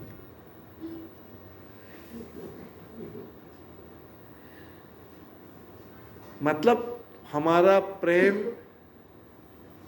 वो उस लेवल का है कि हमको सबको उसका दंड भुगतना पड़ेगा, क्योंकि चीजें उनकी खा रहे हैं और प्रेम किसी और से कर रहे हैं। जैसे बोला था ना, इंडिया में रह रहे हैं लेकिन कोई पाकिस्तान से प्रेम क्या करता है, उसको बोला था ना देशद्रोही, एंटी नेशनल बोला जाता है ना, कि यहाँ का खाता है और प्रेम वहाँ का, सोचता है वहाँ के बारे में। ऐसे हम भगवान का दिया हुआ खा रहे हैं लेकिन प्रेम का है संसार में बांटा हुआ है, और उनके लिए हमारे हृदय में प्रेम ही नहीं है। कितने बड़े पापी।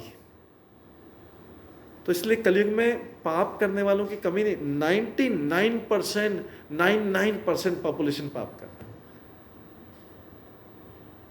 आज हम सुबह क्लास ले रहे थे, 10 से 11 डेली क्लास होता है, ऑनलाइन क्लास होता है, भागवतम क्लास होता है। आपको आश्चर्य होगा कि आपको अभी पता नहीं कि कितने लाखों लोग भोग लगा के खाते हैं, शायद आपको अंदाज नहीं होगा। एक माता जी एक हैदराबाद की थी, उसमें ज्वाइन करें, ये गूगल मीट में ज्वाइन करते हैं, आपको आश्चर्य होगा, सुनिए ध्यान से। वो भी दीक्षित है, इस्कॉन से दीक्षित है। वो बोलती है कि हम भगवान के जब बातचीत हुई तो भगवान के बोले कि कहीं पे मैं जाती तो 2 दिन का भी अपने घर से बना के ले जाती हूँ कहीं पे भी। तो वो पूछ रही थी, वो हमसे क्वेश्चन पूछ रही थी कि प्रभु कई बार हम जाते हैं पार्टी में, मैरिज पार्टी में, तो हमारे परिवार वाले हस्बैंड बोलते हैं कि अरे तुम नहीं खाओगे मैं खाऊंगा, ऐसा कैसे हो सकता है।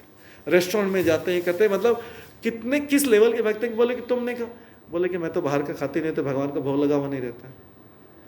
तो बोले कैसे, वो कैसा करें, मैरिज में सब रिश्तेदार इंसिस्ट करते हैं, बड़ी बड़ी मैरिज पार्टी में जाना रहता है, कैसे क्या करते हैं।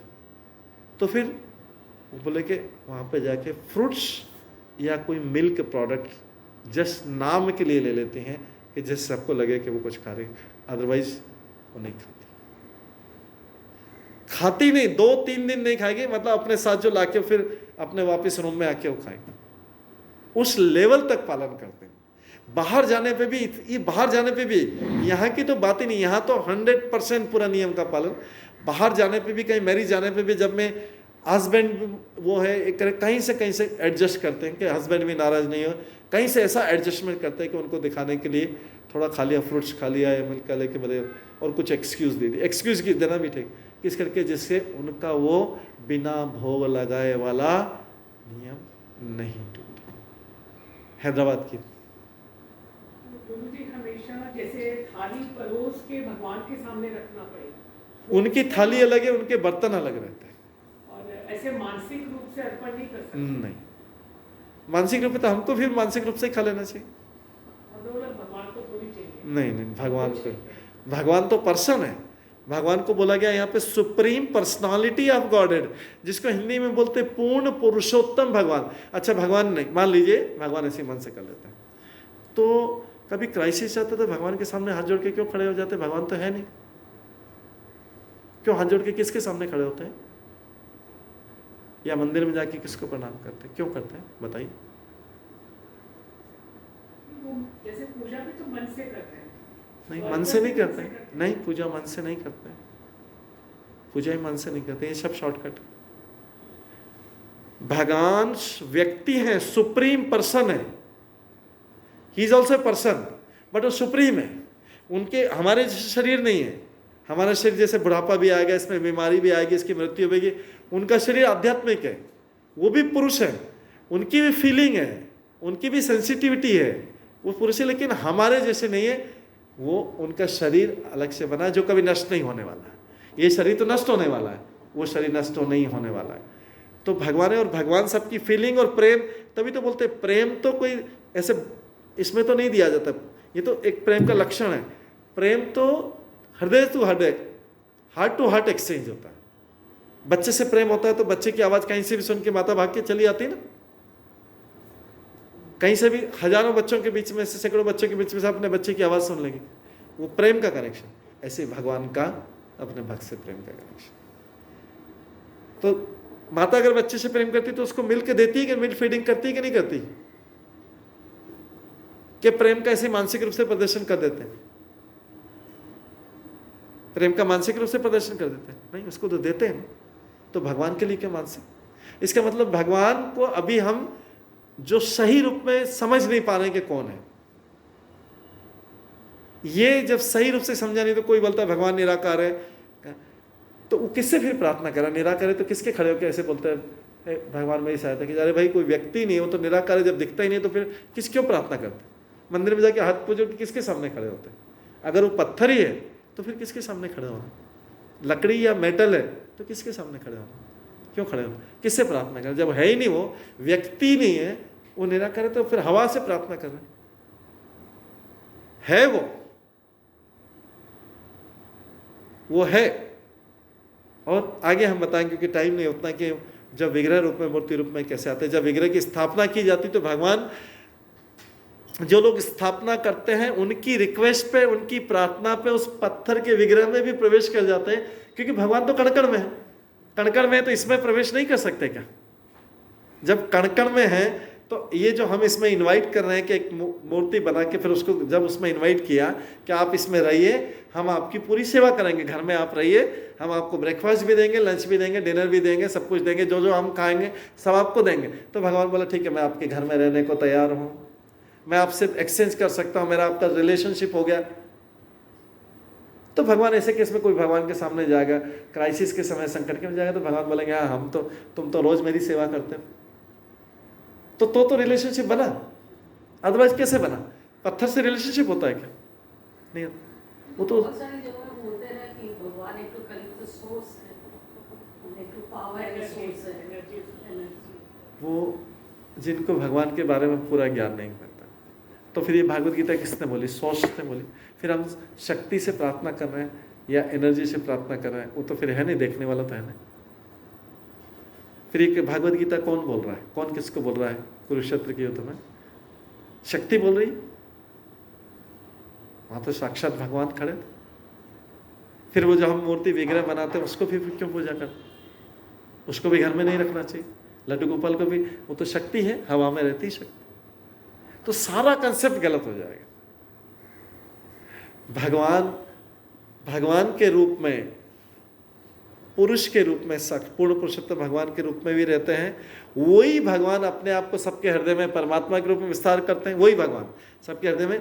और वही भगवान एक ज्योति, लाइट, जिसको शक्ति बोलते हैं, वो उनका प्रकाश है, वो उनका एक अंश है। वो भगवान नहीं, वो भगवान का अंश है। जैसे सूर्य है, सूर्य की लाइट क्या है? इसमें भी शक्ति है कि नहीं? एनर्जी। सूर्य की लाइट को एनर्जी बोलते हैं ना, इससे हीट मिलती है, लाइट में मिलती है, ये एनर्जी है। इसी से तो सोलर पैनल और सोलर पावर एनर्जी बनती, कई जगह इलेक्ट्रिसिटी इसी से जनरेट हो रही। तो इसका मतलब इसमें एनर्जी है, शक्ति। लेकिन तो सोलर, सूर्य क्या ये शक्ति है या सूर्य अलग चीज है? सूर्य तो जो सूर्य के सर्किट है वो सूर्य है, और उसके पीछे सूर्य देवता है, उसकी शक्ति। ऐसे ही भगवान है, और भगवान की शक्ति जो ब्रह्म ज्योति, वो शक्ति वो चलाती है जो संसार को चलाती है। वो निकली कहाँ से? भगवान से। जैसे सनलाइट है, जो गर्मी है, सर्दी कहाँ से आती है? सन से आती है, सन से आती है ना। ये हवा में तो अचानक तो नहीं उत्पन्न होती, सन है तभी तो गर्मी और सर्दी लगती। तो कहाँ से निकली शक्ति? सन से निकली। ऐसी भगवान की जो शक्ति जो इस जगत को चलाती है, कहाँ से निकली? भगवान से निकली। बिना शक्तिमान के शक्ति कैसे हो सकता है बताइए? जो लोग शक्ति बोलते हैं, बिना शक्तिमान के, बिना स्रोत के शक्ति कैसे निकल सकते हैं? बताइए, कोई ऐसा उदाहरण बता दीजिए। बिना सन के सनलाइट हो सकती है क्या? बिना शक्तिमान की शक्ति हो सकती है क्या? नहीं। वो शक्तिमान कौन है? वो भगवान है।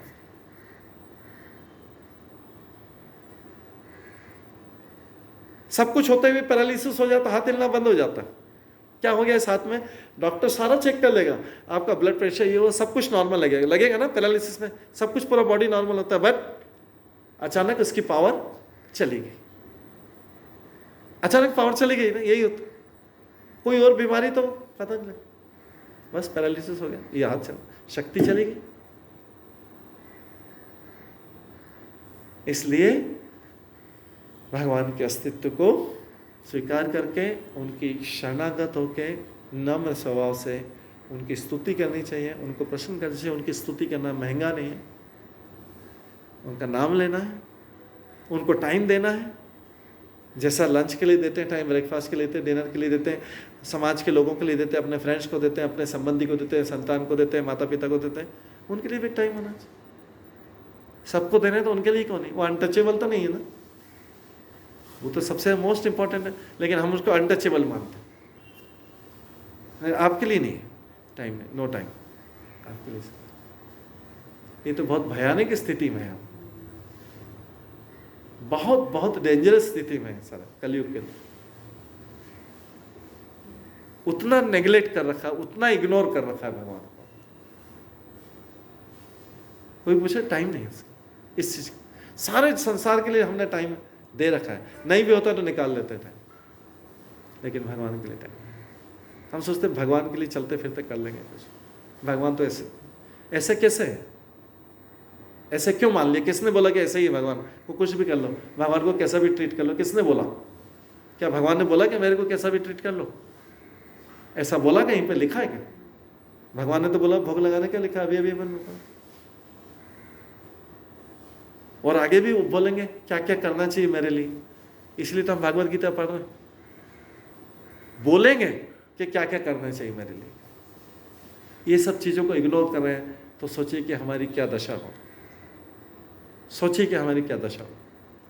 ठीक है, तो इस विचार के साथ में हम यहीं पे इसको समाप्त करते हैं। अगले श्लोक 14 श्लोक से नेक्स्ट क्लास में स्टार्ट करेंगे। सब भक्तों का बहुत बहुत धन्यवाद। सबके लिए एक बार हरे कृष्ण महामंत्र का जप करते हैं। हरे कृष्णा कृष्णा कृष्णा हरे हरे, हरे राम राम राम हरे। आगे जाके हम पढ़ेंगे तो जरा सी चीज़ पे भगवान के प्रति अपराध माना जाता है। अगर भगवान को देवताओं से तुलना कर लिया, इसको भी अपराध माना जाता है, ऑफेंस माना जाता है। अभी तो हम भगवान के लिए कुछ नहीं कर रहे हैं। भगवान कितने सेंसिटिव है, कितने सेंसिटिव हमें आगे जब पढ़ेंगे तो पता लगेगा कितने सेंसिटिव है। और हम अभी उनको इग्नोर कर रहे हैं। जो ग्रेटेस्ट पर्सन है उसको इग्नोर कर रहे हैं, अभी नेग्लेक्ट कर रहे हैं। वो सोचते हैं हमारे जीवन में कुछ है ही नहीं, टाइम मिलेगा तो देख लेंगे, नहीं तो कुछ। ठीक है, हरे कृष्ण।